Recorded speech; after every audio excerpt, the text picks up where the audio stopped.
Hey guys, Matt Burnett with Allegiant Canine. I am out here at the facility right now, which is my house, and we don't do dogs in kennels or dogs in a kennel somewhere separate from our house, so you will hear dogs barking.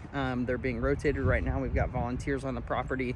So today, specifically what I wanted to make the video about was a couple of tools, okay? One being the Herm Sprenger 2.25 millimeter prong collar.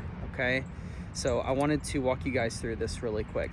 So this is not a choke collar, it is not a choke chain, it is not a dominance collar. It is a prong or a pinch collar, and the 2.25 refers to the gauge of wire that they use to make the prongs. Okay, so general anatomy here, I've got it double clipped here.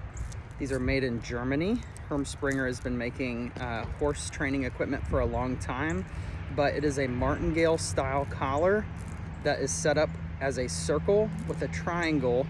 You see that triangle piece right there, and I'll show you guys how to fit it here in just a second. But the idea behind this, first of all, is that we want a quick pop with a release, okay? So the collar is designed to balance that correction 360 degrees around like this, okay? So whenever I give that correction, pop, pop, pop, pop, pop, I'm not getting so much pressure on every single point as I am that it's balanced across the whole collar, okay? So that's the nice thing about it, is that you're not having dogs getting choked out. They give that choke. So like if you have them on a flat collar or a flat martingale collar, they're gonna constantly be choking if they pull, okay? So the idea behind this is that they hit the end of that leash a couple of times and go, I don't like that.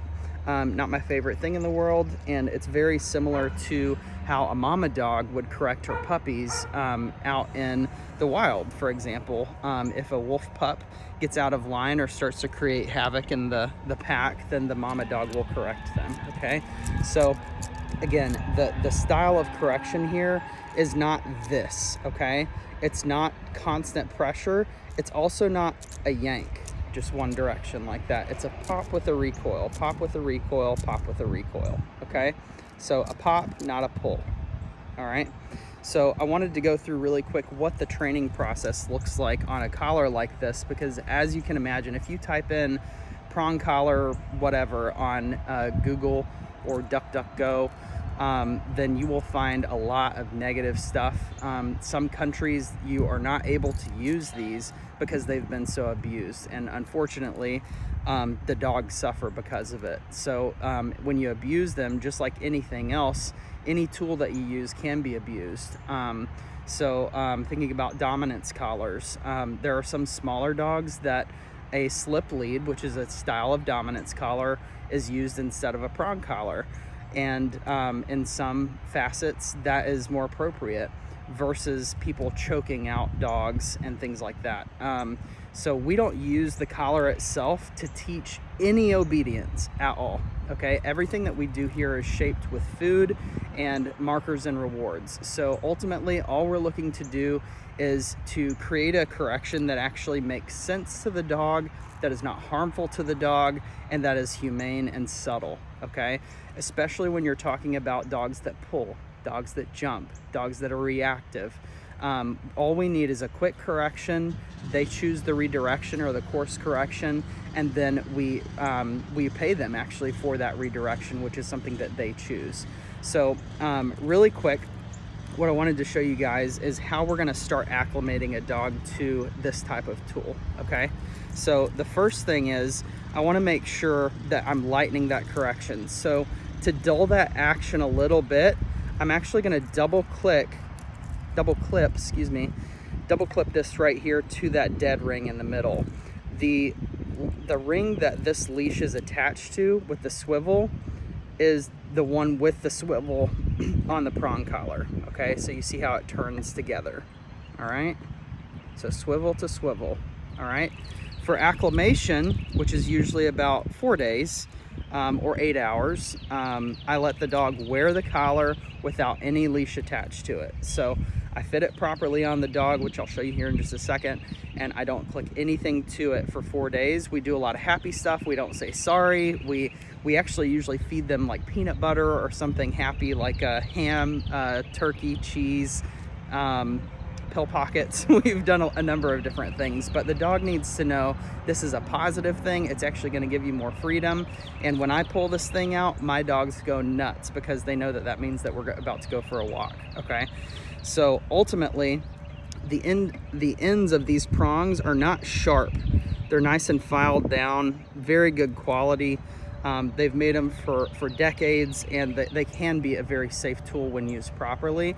And I would suggest, if you decide that you want to purchase one of these on your own, you can buy them from us. Obviously, you can buy them through Amazon, and they do have the prong collars with quick release tabs in the middle right here that you can just press in, and just like a flat buckle collar, it comes apart.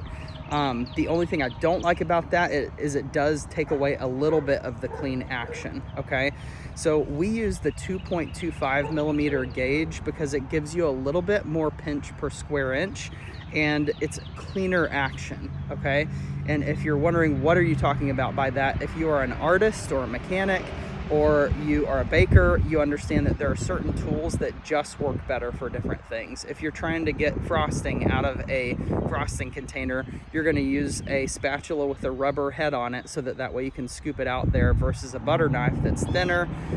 So there's a lot of reasons that we use this particular gauge instead of a 3 or a 3.25 or even larger, believe it or not. So the big prong collars that you usually see on aggressive looking dogs out in the world, we don't use them. Those are the ones that are about this wide. As you can see, the prong on this collar is more narrow than my thumb. Okay, so that's the gauge that you're looking for. Again, it's the Herm Sprenger 2.25. Well, you can see it, Herm Sprenger 2.25 millimeter prong collar. Okay, that's what you would look up on Amazon, or if you want to, you can buy it through us. We buy them straight from the facility in Germany, so we get a pretty good discount on those, and we try to pass on those savings to our customers. All right, so if you need to purchase one, you can direct message me. You can send an email to matt@allegiantcanine.com, or you can just shoot me a text at 615-821-8100 with all your details, and I will get that out to you. So really quick, the way that this comes apart is on each of these little links here, you can actually separate the collar, okay? Which makes the importance of fitting this properly on the dog very high, all right? So if this is too loose on the dog, it can rotate like this, which is not what you want. It can come apart. It can also pinch the dog if it's too loose right here on the front. So sometimes you'll see 4 little dots right here. That means that your collar's probably too loose. So where this should be fitted on the dog is high up on the neck, underneath the jawline and behind the ears, okay? So in this format, all right? It shouldn't be here across the trachea, and it definitely shouldn't be here down by like where my collarbone is, or across the shoulder of the dogs. That is entirely too low. There's a guy in our city that the dog wears the collar, it's like this wide. He wears it way down here. There's so much surface area that the guy gets dragged on the prong collar still, because he's not using the right tool, he's not using it effectively or how it's intended to. Okay, so to show you how to take this apart, I want to zoom in here just a little bit, or get a little bit closer. There's a lot of ways that you can explain this. Okay, I'm going to show you 2 or 3 different ways. So first of all, you'll notice I can just pull it apart. Okay, that's the easiest way. So if you just brace the prong, and then just lift the other one out of it. Okay, then when you're putting it back in, you want to make sure that you don't do this. Okay, don't stick it in one side and try to put it up in here into the other side, because it will get stuck. And then if you do that on every prong, it'll start getting tighter and tighter on your dog's neck, and eventually it will be the wrong size, and it'll be very uncomfortable for the dog. Okay, so I'm going to unclip this, which is also super challenging if you screw it up. There we go. And then the proper way to refasten this is that this has a little bit of flex on it right here. Okay, you see that? Flex, flex. All right, so you're just gonna pinch it in and you're gonna just drop it down in these two loops right here, okay? So you've got loops and you've got points. Points go in the loops, okay? You can also do that here on this little Sprenger plaque right here. You just push it down and it comes apart, all right? I'll do that again. Pointer finger on the point, thumb on the pad, push it down, okay? All right, so a lot of times people will ask me, so does that plate have to be in the middle? Does it really make a difference? Yes and no, okay? So I love the Herm Sprenger system because it is a bi-directional correction. So it's not going to yank the dog's head to one side or the other, so that way when you correct, if this is the dog's neck right here, when you correct, you see on the bottom, it's pulling toward the handler. On the top, it's also pulling toward the handler. If all of them are facing one way, you'll get kind of a rotation effect and it'll turn the dog's neck one way or the other, okay? So I do like that. For that reason, I typically try to balance it out as much as I can, but it's not going to hurt the dog or screw up the training if you have that face plate all the way over here, okay? So I typically try to balance it out a little bit. You can see this is uneven. So there are more prongs on this side than there are on this side. That's okay, all right? It's not a huge deal. The other reason that I like this gauge of prong collar is that you can actually hone in that sizing a lot better than you can on the big 3.25 millimeters, because you'll find yourself getting in between sizes a lot more with the larger gauge prong collars, okay? So whenever you start deciding that you want to acclimate your dog, there are stages that we go through in training for each of our tools, okay? So the first thing that we do is we just want to get that dog comfortable with having the collar on, and just understanding this is just part of what we do. This is part of getting dressed every day, okay? So I'll take the collar apart and I go underneath the chin like this, and I put it on the back like that, and then I buckle it in on the top.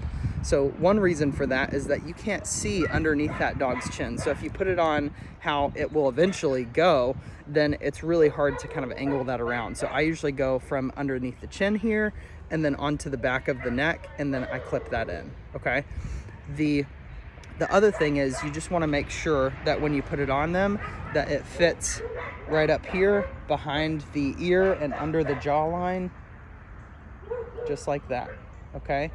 So how do you know if it's too tight or too loose? All right, a properly fitted prong collar, once it's on, you hear them talking, they're talking to us. There are dogs here.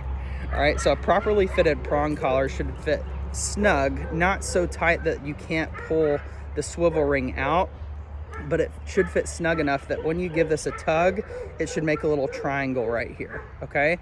If it is too tight, you won't be able to lift this up, all right?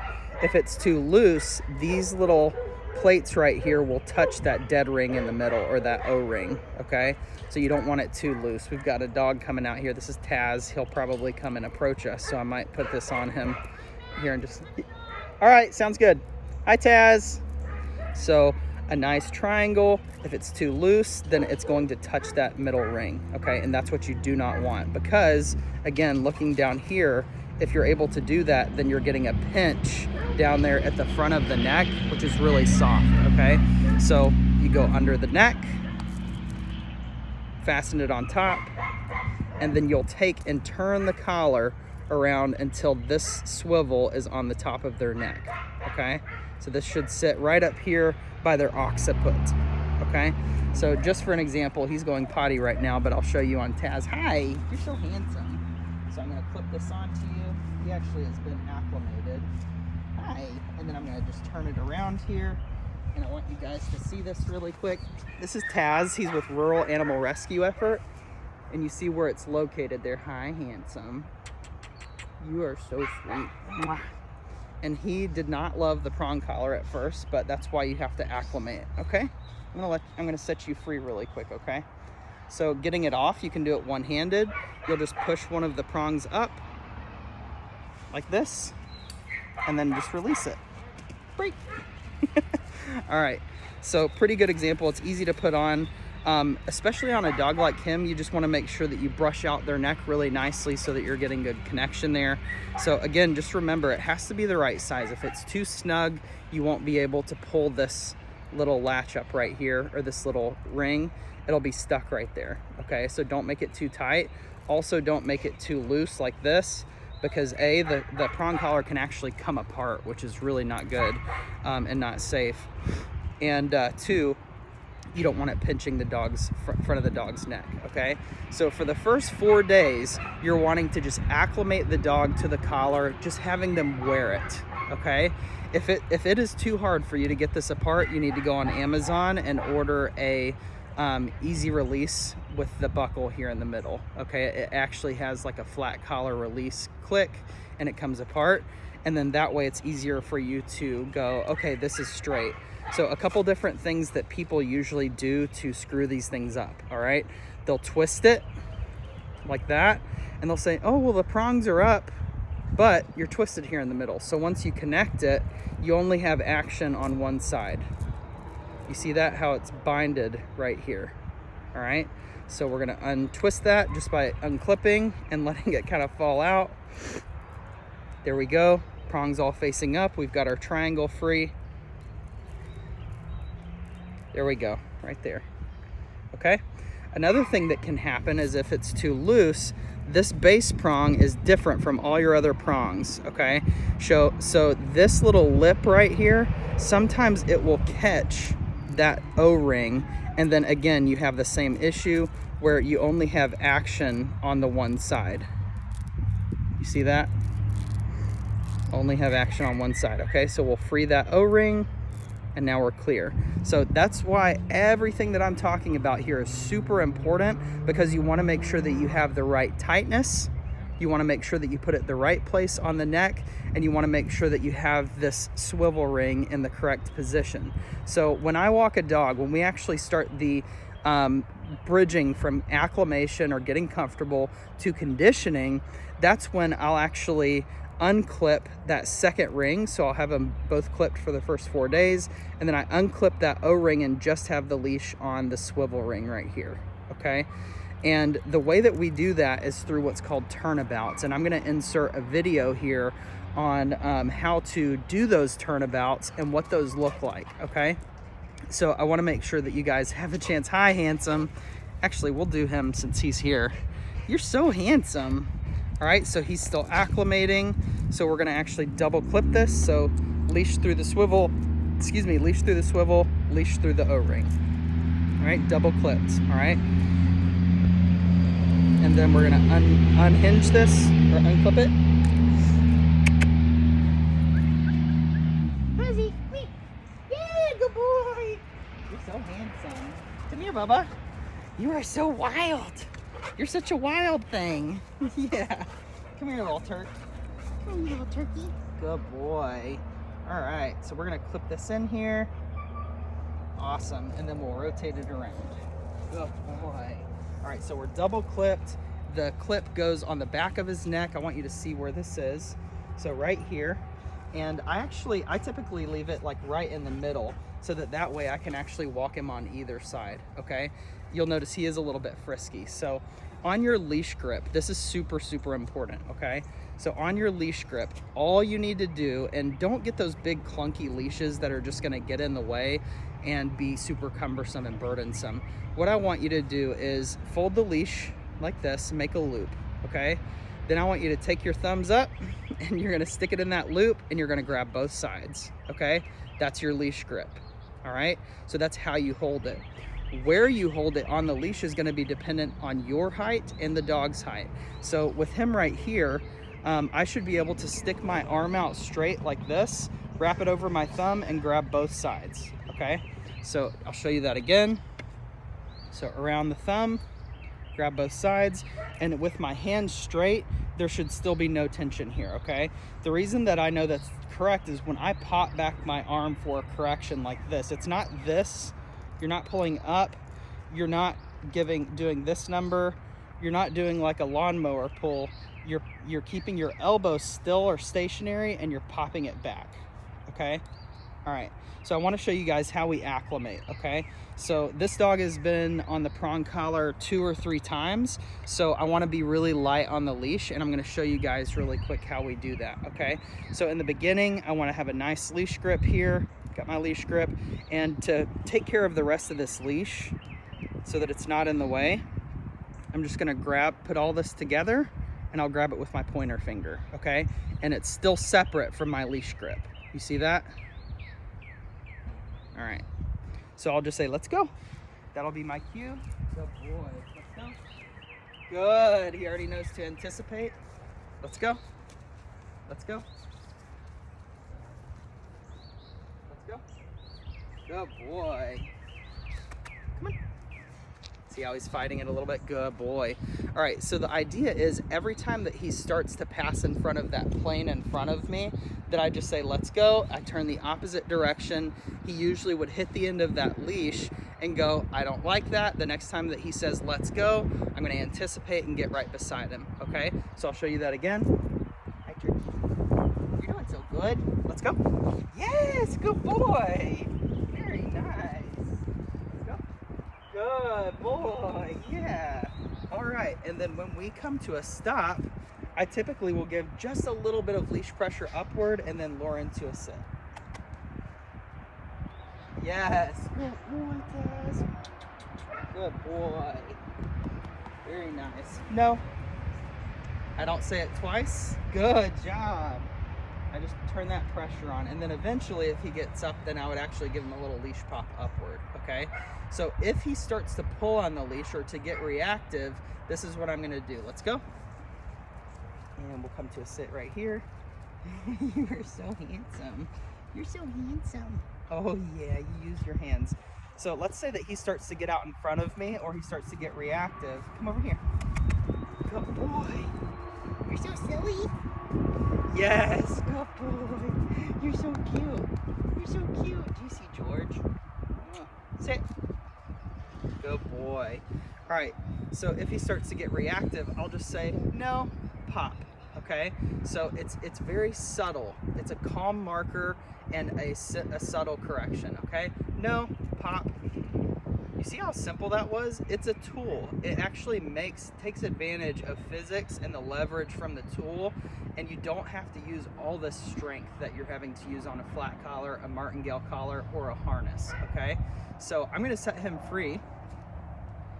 Gonna unclip here. You can do that wherever you want. Good. Okay, break. Go see Lois. Good job. Oh, he's taking off.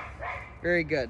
So the reason that I use this instead of a harness or a flat buckle collar or a martingale collar is that it actually allows that quick pop correction instead of having just tension, tension, tension all the time. And as you know, if you listen to some of our other videos, tension is the worst word in the world for dogs. They, excuse me, they don't like it. Sometimes they like to create it, but it's a really good way to train them to be territorial, possessive, resource guarding, protective, reactive, aggressive, okay? George, do you have a treat in your hand? Just walk toward Lois. All right, so have George walk towards you.